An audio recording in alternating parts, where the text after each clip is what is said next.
আমরা রাজনীতি করি দেশের মানুষের কল্যাণে, যে এলাকাটা উন্নত না সেটাকে উন্নত করার জন্য।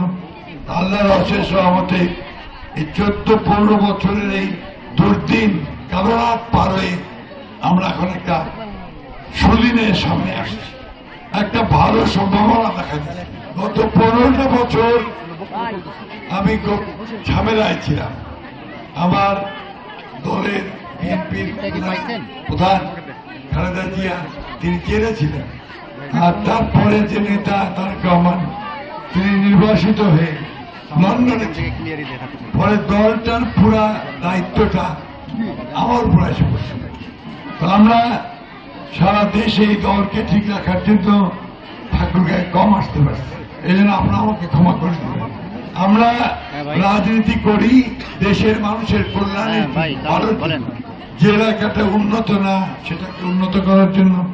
তো বিগত সময়গুলোতে আমরা খুব শান্তিতে ছিলাম, আমাদেরকে প্রায় জেলে যেতে হয়েছে। আমাদের এই ঠাকুরগাঁতেই আপনার 70টা মামলা হয়েছে, আমাদের প্রায় 7,000 আসামি ছিল। আল্লাহর অশেষ রহমতে এই 14-15 বছরের এই দুর্দিন কালো রাত পার হয়ে আমরা এখন একটা সুদিনের সামনে আসছি, একটা ভালো সম্ভাবনা দেখা যাচ্ছে, তাই না? যেমন আপনার ধানের ক্ষেতে ধানটা পাকার আগে যখন সবুজ হয়, পাকতে থাকে, তখন মনটা কৃষক ভাইদের খুব ভালো হয় না? একটু ভালো ফসল হবে এবার।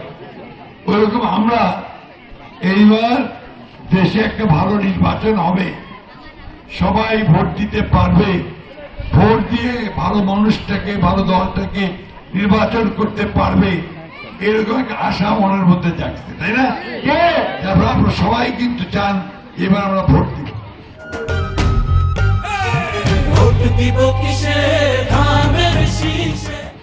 আর আমাদের যে ছেলেরা মেয়েরা আছে 18 বছর বয়স হয়েছে, ওরা আবার নতুন ভোট দিবে প্রথমবার। এর আগে অনেকে আছে ভোট দিতে পারে নাই, বয়স হয়েছিল কিন্তু ভোট দিতে পারে নাই, ভোটার হয়েছিল ভোট দিতে পারে নাই। ওই আগরাই তো সব লেগেছে, ভোটটা আগরে হয়ে গেছে, তাই না? এইবার সুযোগ আসছে, আমরা ঠিক মতো ভোটটা দিতে পারবো। এই জন্যই বন্ধুগণ আপনাদের কাছে আমার অনুরোধ, আমার তো অনেক বয়স হয়ে গেছে, দীর্ঘকাল আমি আপনাদের সঙ্গে কাজ করছি।